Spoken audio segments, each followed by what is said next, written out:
So I've been working for about 2 weeks straight, every day for about 2 weeks, and I still want to build a YouTube channel while working, but I'm new to YouTube, so it still feels uncomfortable. I'm new to having a camera in my face and talking, so anytime normally when I feel stressed out or tired and also fearful, I make an excuse to not start, to not turn on the camera, to not go talk to that person that I wanted to talk to. I would always say, well, I'll start tomorrow, or I'll start when. I'll start when I feel tired, I'll start when I feel rested. I'll start when I feel motivated. I'll start after I read this book or watch this video. And I realize that's just a bad habit. And I've wasted so much time doing that. I'm 30. I wasted so much of my 20s in my head, taking action and then also then retreating back into my head and just kind of stalling. I remember I dropped out of school for a little bit because I didn't know what I wanted to do. So I actually started a YouTube channel five years ago, 2017. And I was taking a lot of action, but then I got in my head and I stopped. And then I went back to school. And still in the back of my head, I wanted to do some sort of content creation, because I think content is great. Content is what saved me from depression, or at least it dragged me out of it a little bit, because content could be anything, right? A book is content, a video, a podcast, a blog post, a tweet. There's so many great Twitter threads that I've learned a lot from, and I've never seen a therapist, even though maybe I should, but I've come a long way just through content, and I see the power of it. So there's something within me that's always been like, just do it. But then there's also another part of me that's like, I'm scared and don't want to do it. I don't want to put myself out there. And I don't have to if I don't want to, right? You don't have to do anything you don't want to do. So I could go the safe route. I could go and get my master's and become a therapist, which is probably the safe route. I'll do well and I'll still like what I'm doing. Or I can burn the boats a little bit and I can not go and get my master's, work a job that's going to pay the bills, but not be too energy exhausting so I can't do this, and then focus on this. But there has to be that commitment and that follow through.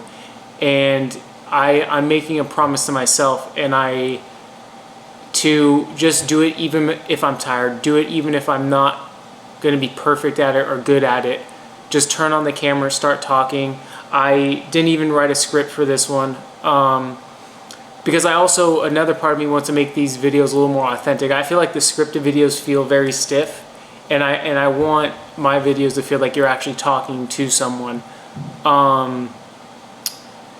So yeah, I just pressed play, and what time is it? It's 8:42. I have to be up at 6 in the morning tomorrow, and I've been working all day. And I normally so my normal schedule is work from 7 to 3, but I'm up at 6, 7 to 3:30. Up at 6, I go home, eat, go to the gym, and then I have time to do this.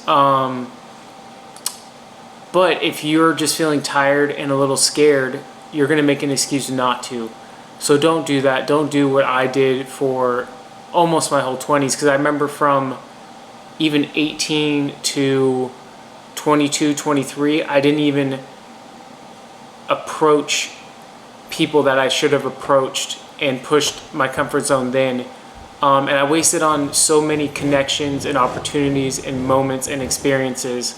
Pull the trigger. One of my favorite rappers is Russ, and he's influenced me a lot to even do this. And he made 11 mixtapes, or he called them albums, that never got any traction for him, but he still pulled the trigger and recorded every day.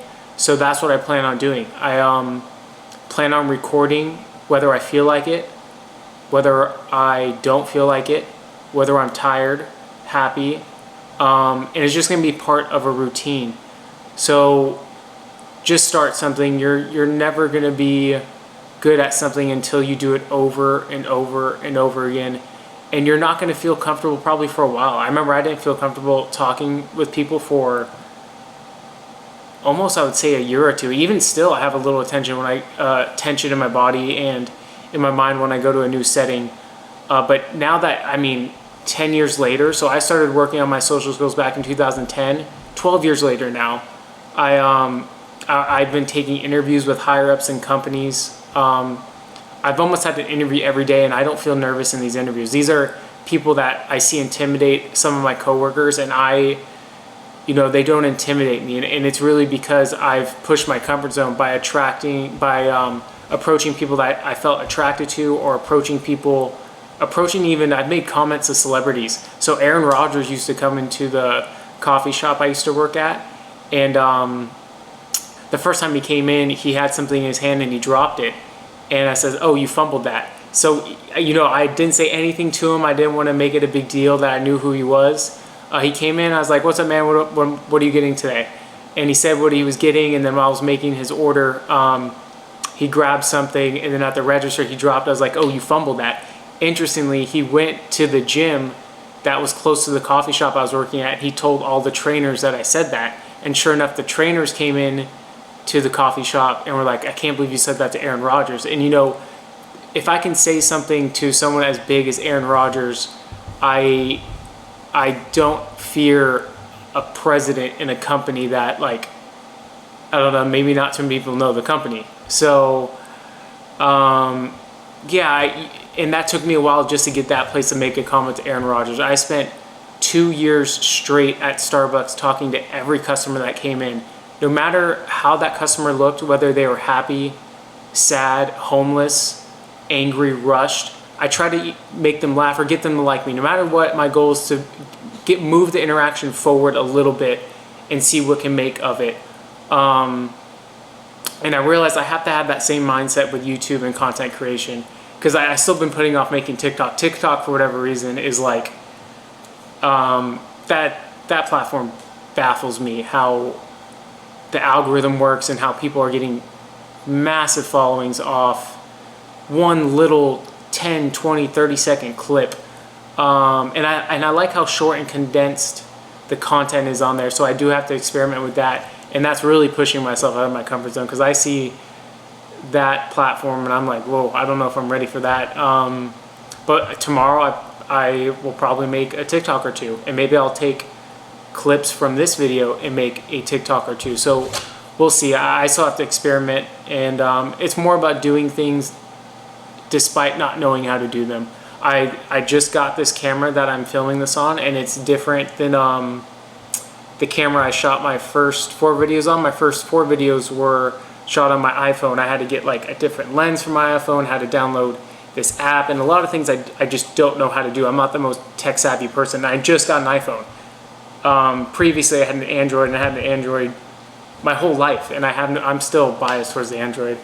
For whatever reason, I got a Mac for the first time, and I'm learning how to use that, and it's so different than HP. So I have a lot of change going on, and I'm in the process of changing jobs. A lot of change going on, but if I look at the long term, what do I want? And it is to make content. It is to have make some sort of change, some sort of positive impact with my presence, my energy, my words, my feeling.